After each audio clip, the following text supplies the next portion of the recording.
Hello dear, selamat datang ke Telaga Warna Arya. Sepanjang jalan kita akan melihat pemandangan yang indah dari perkebunan teh.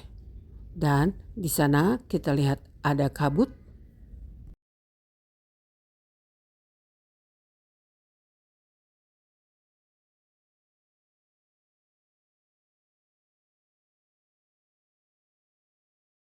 And fresh and silent. You can hear the birds chirping. And you can see fog over there.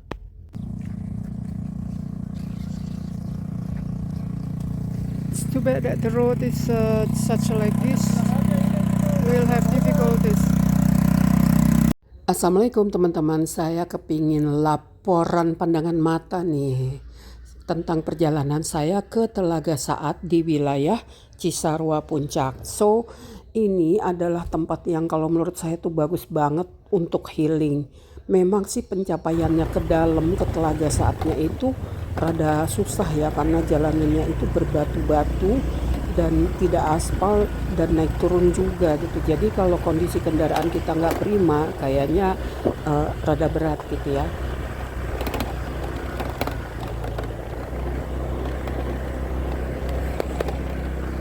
Oke, kita mulai dulu dari pintu masuk nih, laporan pandangan matanya. So, di pintu masuk itu nanti dikenakan biaya masuk ke perkebunan teh. Jadi kita untuk ke Telaga itu melewati perkebunan teh. Itu biayanya 25.000.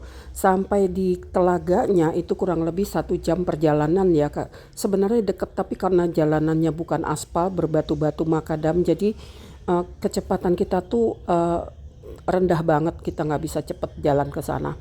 Itu dimasuk ke Telaganya itu bayar lagi 10.000. So totalnya sekitar 35.000.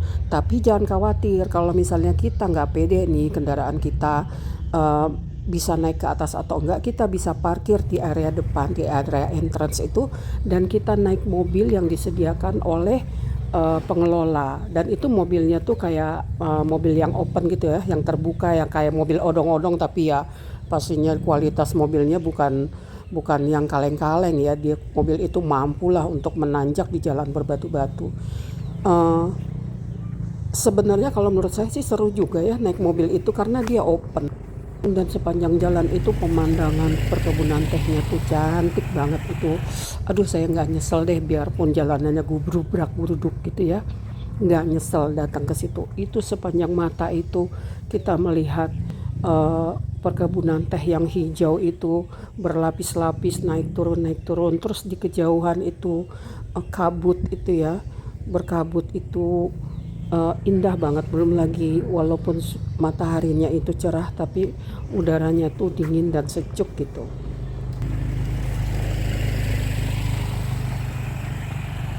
Nah, di sini kita lihat ya, ini adalah medannya yang cukup ekstrim gitu, karena di sebelah kiri kita itu ada jurang yang cukup dalam dan sementara jalanannya itu menanjak dan berliku-liku gitu. Nah, ini lumayan deg-degan juga nih pas di daerah sini ya.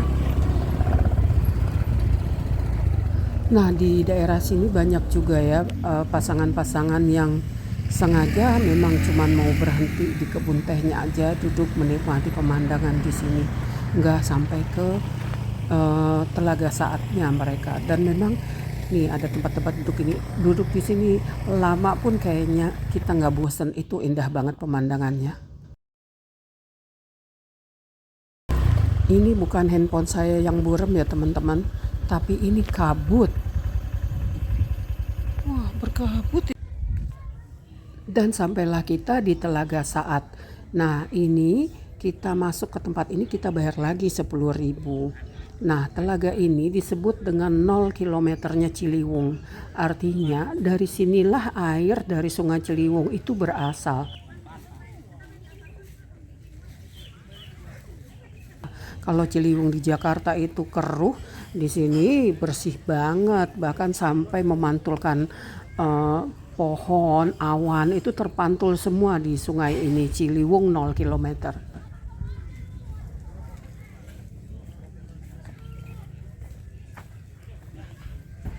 Saya melihat banyak anak-anak muda tuh yang bawa tripod, bawa kamera, bahkan sampai ada yang bawa kursi lipat untuk sekedar dia duduk mandang-mandang gitu ya setelah foto-foto. Bahkan ada yang juga bikin pre-wedding di sini. Kalau nggak salah, memang mereka punya paket untuk pre-wed di tempat ini ya.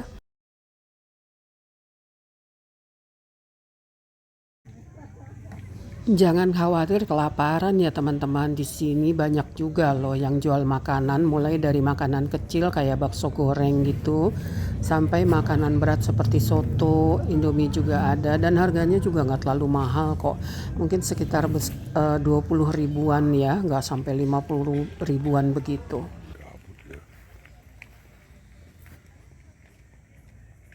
Kayaknya enak deh bang nginep di sini.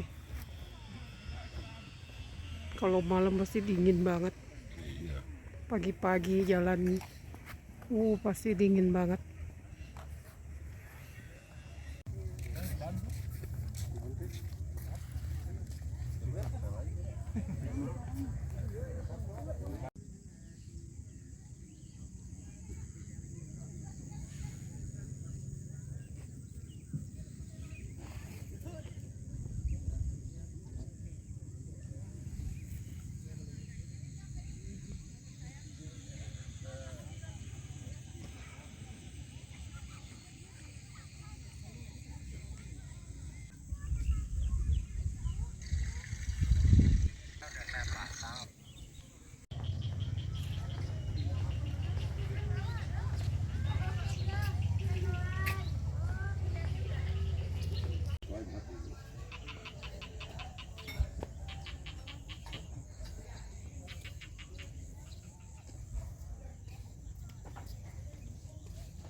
Nah teman-teman, kalau udah selesai nih bermain-main di telaga dan udah puas, coba deh kita keluar ke area parkiran. Terus di situ kan ada bangunan-bangunan tuh tempat makan, terus ada seperti rumah-rumah ya. Saya nggak tahu apakah itu rumah menginap ataukah rumah karyawan perkebunan teh.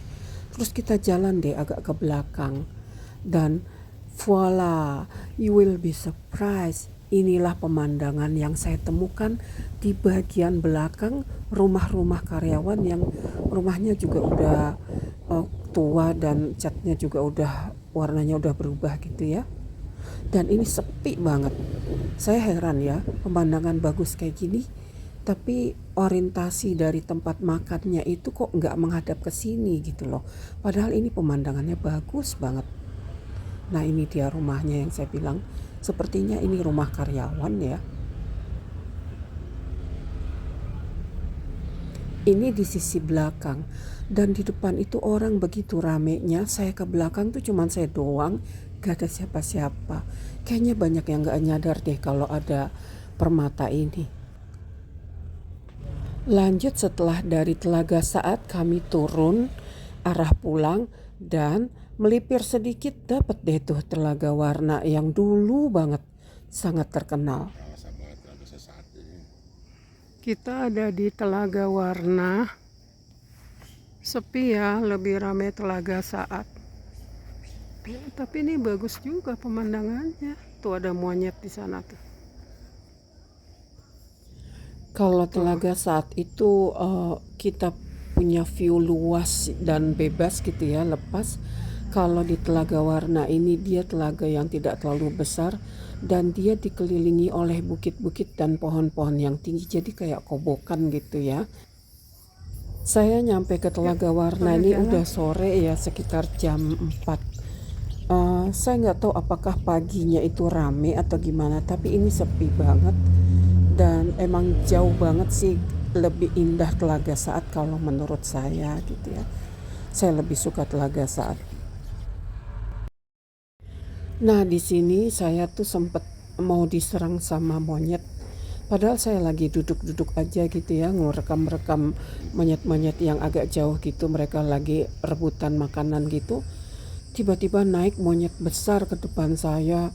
dan pasang muka mengancam tuh rada kaget dan takut juga saya takut handphone saya direbut.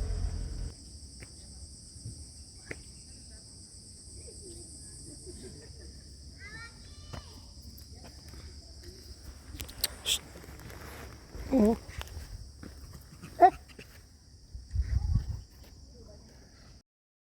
So demikianlah perjalanan saya ke Telaga Saat dan Telaga Warna. Nah, di akhir video ini saya akan sisipkan juga foto-foto yang saya rasa cukup menarik untuk disimak. Sampai jumpa, terima kasih.